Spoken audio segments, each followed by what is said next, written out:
Yeah, there's no reason if we're in August, there's no reason to do anything but would you like to sign up? You know, why waste your time on who's doing a short term or medium term trial or whatever when there's 5 other people that are just ready to sign up? You know, Yep. there's no reason no reason to beat around the bush. Get it done. Yeah, well, parents are kind of thinking long term. I don't think they're thinking 6 weeks now.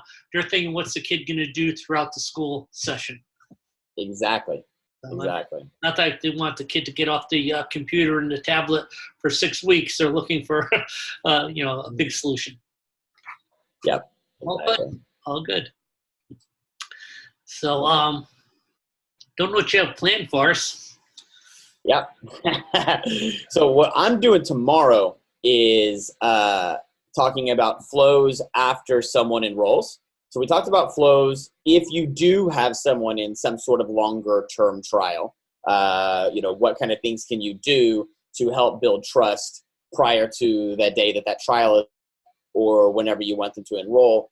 And then we're going to talk tomorrow about how to, what content-wise, what we should set up, and then how we are going to specifically set those things up for flows after enrollment. I mean, it seems simple, and it is, but I think a lot of people maybe aren't taking advantage of it because they don't. Like sometimes when you hear the lever, like, oh, that makes sense, it kind of motivates you to go out and get it done. There's so much. We say it every day. I'm sure you guys all, when somebody new comes in, you say your things, and we have this, here's belt graduations are at this day, and do this, and come in this door, and wear your uniform like this, and here's how to tie your belt. And parents are trying, but they're a sponge that can only soak up so much. So if you send them specific things like, hey, don't forget, there's not a mom ever that's going to be irritated that you resent that belt tying video. Hey, moms, a lot of people forgot how to tie the belt. It's no problem, or, not forgot, but like, just in case you lost the video, here's the link again. If you have any specific questions, let me know. And that's the thing that can really, like, moms do not want to admit that they don't know how to tie the belt. And it's not because they're embarrassed. It's because they don't want to waste your time. They'll just tie it real quick and send the kid out there because they're trying not to interfere. And that's just one example of the belt.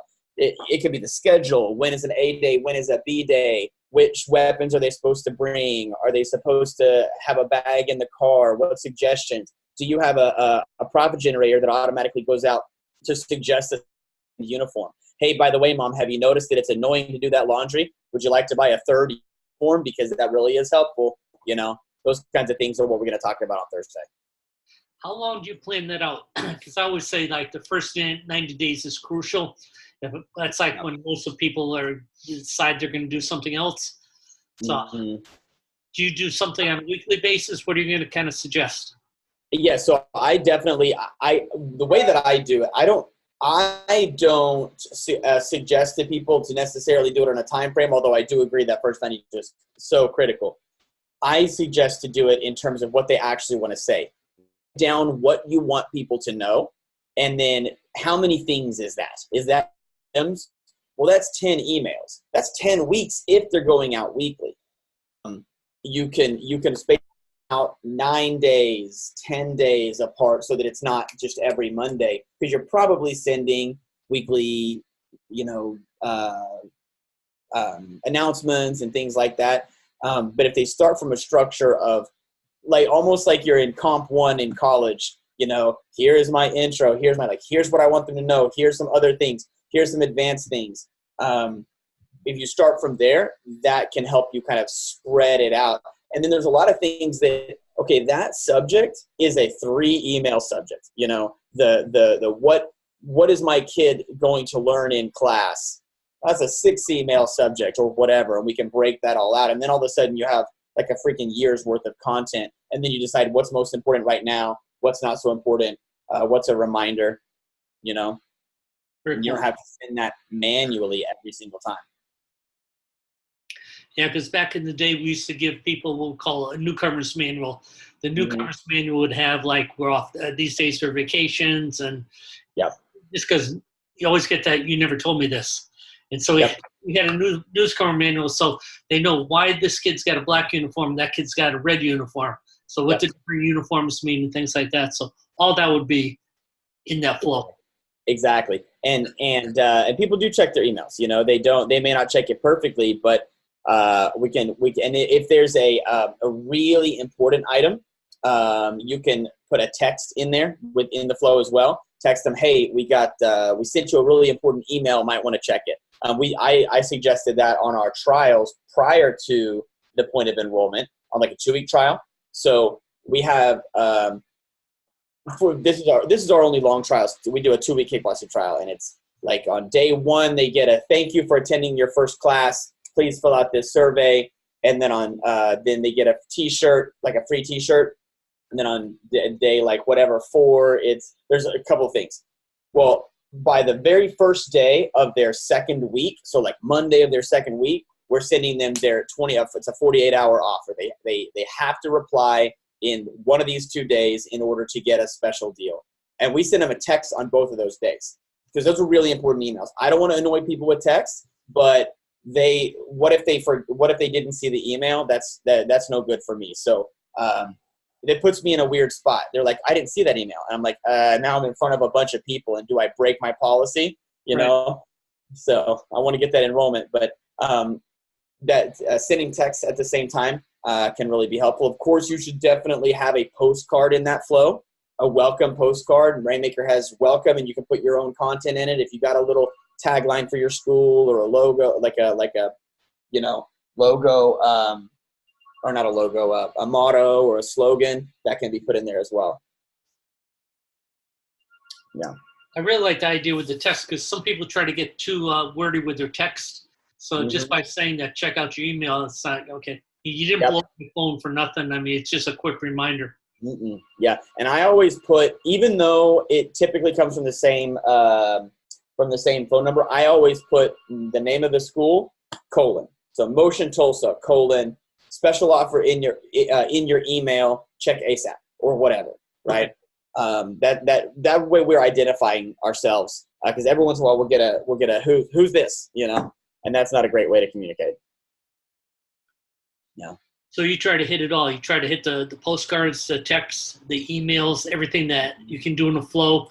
And then I imagine you're going to talk about having tasks in there too, because you have automation, but you also like personal involvement. So we actually do. We have a task set up, and right now there's no front desk person, so those tasks aren't getting done. But we do on both of those days. It says task 1 and task 2, and somebody's supposed to call them at the end of the day and say, hey, by the way, hey, did you see your text in your email? Even if they're leaving a voicemail. Hey, I just want to let you know, I think our system, and we know that it did for sure, but I think our system sent you a text. I want to let you know that we sent you an email as well because there's a special offer. And then on the second one, they should be showing up to class on one of those 2 days, but we'll call them again on those tasks are super important. Yeah. One of the things I try to get people to do is what we call progress and goal checks. So we do 3 of them.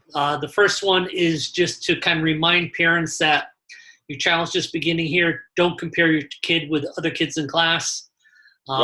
Also, you're going to notice that our instructors are good finders, and they're complimenting your kids, trying to work on their self-confidence first. If you can help us at home by finding something good and complimenting them, then we're both working as a team to build your child's confidence, which is his very first weapon or whatever. Yeah. And then we do a progress and check 2, saying, I noticed your child said great attendance. I just want to bring up the point that there's going to be a day where he doesn't want to come to class. Yeah. So he may be having something to do after school, have a friend, but he's not going to want to do it. At this time, it's important to communicate with me. We always want to team up, never give up on David, because David's got some worthwhile goals. Yep. So I just think you could do those too, and that kind of be a quick video. Absolutely, yeah. And because you can put the first name tags in there, I mean, people know that it's automated. They don't care that it's automated. They appreciate that they're getting the information, To most parents, an automated system does not mean, I know a lot of us feel like that automated system means, oh, well, they think we're just a cold corporate entity. First of all, they know for a fact you're not a cold corporate entity because they know Mr. Justin's out there teaching every day. Like they know, but they appreciate that they're in a system because when they feel like they're in a system, it's probably not going to break. They know things are going to slip through the cracks if it's just one person running around harebrained, It makes them feel more comfortable. And yeah, the progress checks, I definitely agree. I heard somebody years ago trying to say, 246 calls or progress checks or whatever were a bad idea, but then they didn't back it up with anything. I think those are a great idea. Right. Yeah, we did the 246-week calls, and that kind of evolved into the progress check because it was more specific in trying to train people the way you want to think. I don't want to get into an enrollment conference for an upgrade and say my kid's not as good as the other kids. Well, we already talked about that. All kids progress at a different rate. I don't want you to say at progress or when I'm trying to upgrade you, well, what if my kid wants to quit? Well, we've already talked about that because we talked about there are going to be times when the kid wants to quit. But we know these goals are so important, so we always want to team up and never give up. I like the team up, don't give up. Yeah. Yeah, it all kind of prevents objections in the future when you get to that. And our last, we do a PG3 too, just saying, have you ever thought about setting a goal to black belt for your child? If they say yes, I go, well, let's make an appointment. If they say no, well, let's make an appointment so we can talk about it. Yeah. Either way. Yeah. What we have to remember that we're training the parents too, right? Like we're not just training the kids, we're training the parents. Otherwise, they bring in their preconceived notions of what martial arts is supposed to look like, and it comes from Enter the Dragon and all the white belts out in the island, and it said like that's it, that's all they know, and they have really unreal. We know this. They have really unrealistic expectations, or it's the other way around, and they're like, my kid is such a piece of trash, or like the other way around, like my kid is so much better, and we got to bring him back down. But yeah. Educating a parent education flow is, I guess that's what we should call it. Not a new member flow, a parent education flow. Yeah, I like that. It is. Yeah, you're trying to teach them how to think. It's like so that they don't freak out when they have a challenge. Yeah, one of the best things that we've done recently to kind of combat that is completely remove. It's very much more difficult with martial arts than it is with parkour. Is to completely remove the idea of physical competency from belt rank. Like we're trying to separate that idea. Now it's easy in parkour. Like mom, you've got a little one over there. Like mom, I'm not saying that Johnny shouldn't be good. What I'm saying is if you're connecting, he has to do a perfect side kick to get his green belt. He's never going to get his green belt because his side kick's not perfect. So, his belt rank is attached to, and this is us, but his belt rank is attached to his attendance, which is his dedication, and his attention in class, which is his focus, and then his effort in class, which is his discipline. And those are the three things that are most important, right, Mom? Not his front kick. And she's like, well, yeah. So, like for us, that would be a really important part of that parent education. And then you could even have a link, do you want to use a profit generator? If you have any concerns, schedule a time during our office hours to come visit with me. Click here if you'd like to schedule an appointment time. Right? You can put that directly into your calendar. I mean, that's. Hey, William, what did you just say? That was kind of a little bit profound. You're saying don't grade them by their level of techniques, but what? Say that again. So like we are trying. We've completely done it in parkour, but we're trying hard with martial arts. Is to completely separate the idea of physical competency with belt rank. Belt rank and physical competency are not intertwined. The belt rank is dependent on their attendance in class, which is their what did I say? Dedication to what they're doing. Their attention in class, which is like their focus, and then their effort in class, which is like their perseverance and their discipline. Because those are the things that we're looking for. And when we've kind of successfully done that, we've kind of headed off all these hockey dads who are like, my kid's punching better than that kid. Well, yeah, of course, your kid's really athletic, but remember, that's not what we're grading on. We're grading on their character development, life skills, rather than their belt rank. And the reality is, Mom, if they're dedicated and they're focused and they're disciplined, they are going to be good when they're brown belts. If all we care about is their sidekick now at green belt, they're never going to get to brown belt. I've always done my first test, the yellow belt test. That was a protocol test. That he showed self-discipline by coming all those days. He's got good respect and protocol. He's saying yes, sir, no, sir. He's dressing neat. He's doing his class very enthusiastically, so he's showing self-confidence. It's a protocol test, but you're taking it further all the way along. Yeah, I like that. Yeah, well, and it was easy. So like oftentimes we have blank slates, and that help us to think of like this kind of, if I knowing what I know now, what would I do? And then it's hard to just peel it off and do it. But with parkour, it allowed us a clean slate. Like no parents have any idea, so they have no preconceived notions. So we're simply just doing a full rotating curriculum, like actually really rotating. It's not connected at all. There's not even different levels of the techniques. Right.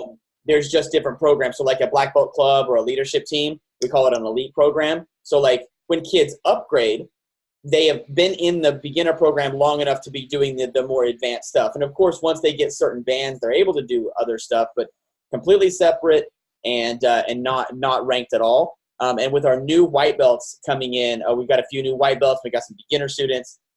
They understand that those parents are really getting it. Now, we got our red belt, brown belts. Like we got like a whole, there's like 9 or 10 of them about to go to black belt. And those parents are not interested in getting it. I don't even push it on them. Like their ethic is, my kid needs to be good. And I'm like, okay, we can, with you little sect, we can still do that. That's okay. Yep. So. But there does get to that point where, you don't want a dad sitting on the bench. See that kid over there who's all over the place and can't kick? Yeah. My boy. Yeah. Well, yeah, it's my buddy. Yeah, exactly. Yeah. I do have a response with what you just said about the different level. Right now we have a kid who's very smart, supposedly academically, but he's not the most physically talented kid. Mm-hmm. So just like in college, you may not be the smart straight A student, but you graduate with a 2.0 like John McCain did at the Naval Academy, right? Right. He ends up being like a presidential nomination and a great senator and a true American hero kind of thing, right? Yep. And my point, I guess, is saying, just like in college, people graduate with a 2.0, a 3.0, or a 4.0. And yes, maybe you're more academically inclined, and then someone could be more physically inclined, but not academically inclined. So I just had a recent student who was basically academically inclined, but he has autism. And so I guess he tries his best. And we have to think about that in the sense of, you can still pass, but you're not an excellent martial artist by my standard, physical standard. You know what I mean? But you have the keys to success. He's been going consistently. Yep. He generally pays attention, but he's just not physically gifted like you and I or someone in the martial arts who is a true black belt. Right.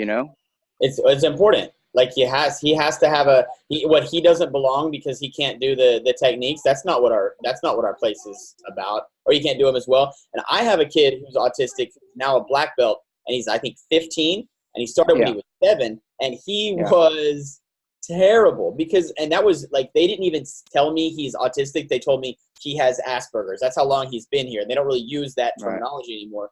And now he's actually pretty freaking good. He can kick the pad well. He understands to keep his body. Like no one would look at him and say that kid's not a black belt. And it's because we never told him you're out. Like you said, 2.0. You get a 71% on your essay. It's still passing. Yeah. I think we as old school instructors would look at it and say, geez, either, we're not teaching them good enough, but in reality, kids nowadays, adults nowadays are only going twice a week versus when we used to go 6 days a week for 2 hours a day. Just to live there. And I'm comparing myself to this kid and trying to have this kid not live up to my expectations, but more so of like, maybe we should look at that again and go, this kid's trying, but he's just not that good physically. Now, I told the kid's father he's not testing this November because we think he could be better. But generally, I think we need to rethink of that and go, well, yeah, he's not that good. He's not your typical excellent black belt. Okay. But like in school, yeah, I'm not a 4.0 student. I'm a 2.5, but I graduated. Right. Me too. I never got an A in college until I finally found health promotion and education. Like that was, oh wait, maybe I should do this because I got an A. You know. Yeah. So. Well, you're just dumb, William. Just kidding. You know, it was anatomy. I had an anatomy class, and the guy we all got our tests back, and I had a 35 on the test, and everybody had failed it. And that was his whole point. He was like, "Yep, so y'all are gonna have to suck it up or give it up, right?" Now he was like a hard ass. Yeah. And I realized I was like, I have to actually pay attention. I ended up getting an A in the class. Yeah, okay, I can tell you all about the ATP PC chain. Like I remember this stuff because I had to focus, but I was not a good student. So yeah, well, and for me, like, whose standard are we going to here, hockey dad? Like, because if we compare your kid to me, your kid's a miserable failure. If we compare your kid to you, you can't get out there and do a front stance. Let's see you lock that back leg straight and put your toes to the front. So really, effort and attendance for me is kind of like, I can handle that. If you're not bringing your kid and your kid doesn't care when they're here, then I don't care to give them a rank, you know? Yeah. So definitely worth rethinking. It seems so blasphemous though, doesn't it? Yeah. Yeah.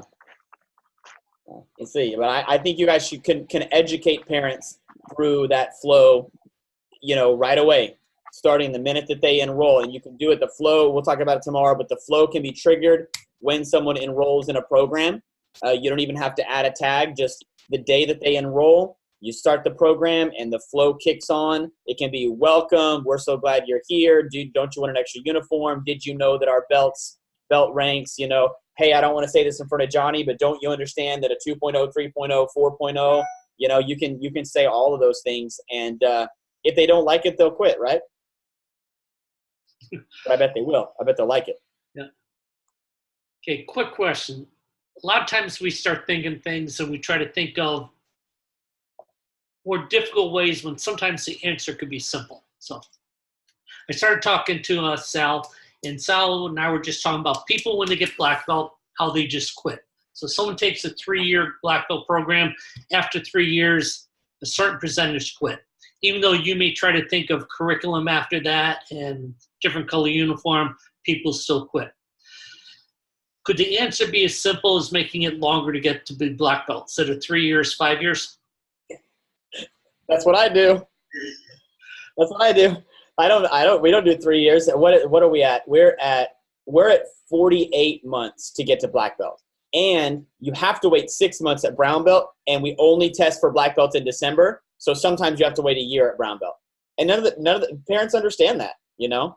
You know, when I was coming up and had my school, it seemed like back in the 80s, there was a really push. Kids have to test every 3 months. They got to do it in 3 years. That's the only way to motivate them.